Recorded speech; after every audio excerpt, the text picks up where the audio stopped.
মঙলবাৰে ঘোষিত নিট পৰীক্ষাৰ ফলাফলত জামুগুৰিহাটৰ ঢলাই বিলৰ ভাৰ্গৱ বৰাই সফলতাৰে উত্তীৰ্ণ হৈ অঞ্চলটোলৈ গৌৰৱ কঢ়িয়াই আনিছে। মেধাৱী ছাত্ৰগৰাকীয়ে এই পৰীক্ষাত অৱতীৰ্ণ হ'বৰ বাবে দীৰ্ঘ দিন ধৰি একানপতীয়াকৈ অধ্যয়ন কৰাৰ লগতে তেজপুৰস্থিত ফৰ্টন ক্লাছেছ নামৰ প্ৰতিষ্ঠানটোত অধ্যয়ন কৰি এই পৰীক্ষাৰ বাবে নিজকে সাজু কৰি তুলিছিল। 582 নম্বৰ লাভ কৰি এই সফলতা লাভ কৰা ভাৰ্গৱে বিগত বৰ্ষত অনুষ্ঠিত হোৱা নিটৰ পৰীক্ষাত অৱতীৰ্ণ হৈ সামান্য নম্বৰৰ বাবে বিফল হৈছিল যদিও মনৰ দৃঢ়তা আৰু একাগ্ৰতাক মূলধন হিচাপে লৈ পুনৰ এই পৰীক্ষাৰ বাবে নিজকে সাজু কৰি তুলিছিল।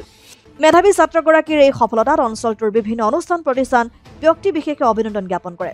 এই 2024ত পতা নিট এক্সামত 582 নম্বৰ দি উত্তীৰ্ণ কৰিবলৈ সক্ষম হৈছোঁ। এই মোৰ মানে এই সফলতাটোৰ মা দেউতাহঁত, তাৰপিছত মোৰ পঢ়ি অহা অনুষ্ঠান মোৰ নৱোদয়, ৰামানুজন আৰু মই তেজপুৰত কোচিং কৰা ফৰ্টন ক্লাছেছক ধন্যবাদ জ্ঞাপন কৰিব বিচাৰিছোঁ। তেখেতসকলৰ এই সহায় সহযোগিতাৰ বাবে মই আজি এই অৱস্থাত এনেকৈ উপনীত হ'ব পাৰিছোঁ। মোৰ তেনেকুৱা সপোন এটা আছিল যে মই মানে ক্লাছ 12ৰ পিছত মানে মেডিকেল লাইনটোত মোৰ যাবলৈ সৰুৰ পৰা মোৰ মন আছিলে। তাৰপিছত মা দেউতাহঁতক মই কৈছিলোঁ যে মানে মোৰ এইদৰে মোৰ মন আছে।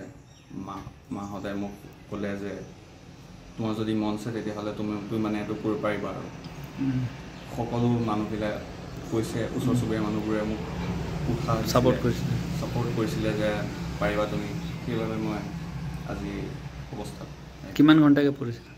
মই দিনে প্ৰায় ক্লাছ কৰি অহাৰ পিছত 4-5 ঘণ্টা পঢ়িছিলোঁ দিনে।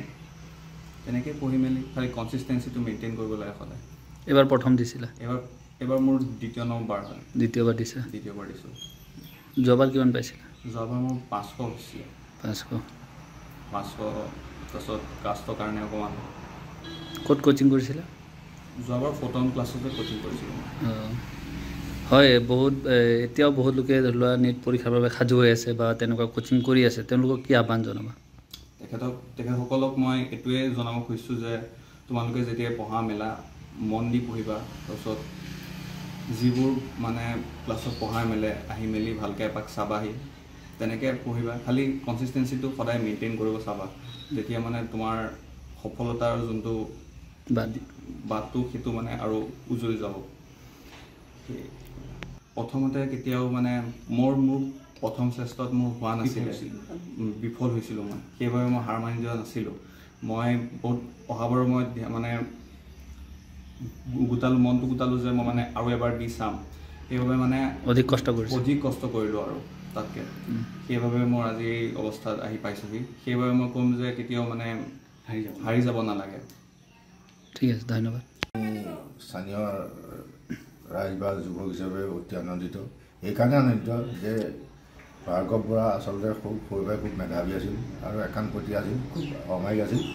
গতিকে তেওঁৰ পৰা যে আমি এনেকুৱা এটা ৰিজাল্ট পাম সেইটো আমি আচলতে আগতেই ভাবিছিলোঁ। কিন্তু দুৰ্ভাগ্য যোৱা বৰ্ষত তেওঁ আচলতে জেনেৰেল কাষ্টৰ হোৱাৰ কাৰণে তেওঁ বহুত নম্বৰ পাইছিল। 500 নম্বৰ অলপ নহয়, তথাপিও উপকৃত নোহোৱাত আমিও অকণ দুখিত হৈছোঁ। তথাপিতো হঠাৎ তেওঁ হোৱা নাছিল। তেওঁ আচলতে বিফলতাই তেওঁক সফলতাৰ কাৰণে বেছি আগ্ৰহীহে কৰিলে।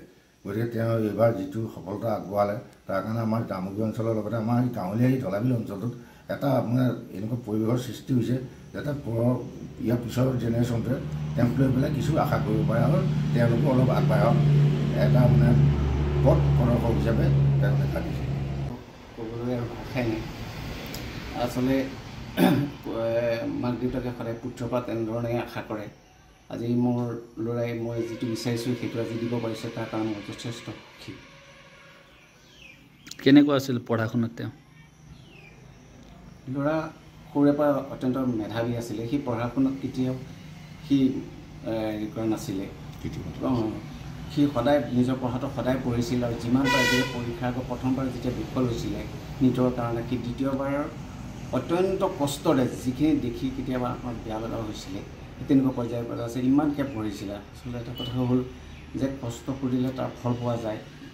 মই সেইকাৰণে মই ভাবোঁ যে মানুহে যিমানেই যি নকওঁ মানে কি এবাৰ হয়তো কিবা কাৰণত বিফল হ'লে দ্বিতীয়বাৰ তাৰ দুগুণ উৎসাহে সেইখিনি কৰিব লাগে। তাত এতিয়া ফল পোৱা যায়। জামুগুৰি হাটৰ পৰা ৰাতুল হাজৰিকাৰ ৰিপৰ্ট, অসম আদিত্য।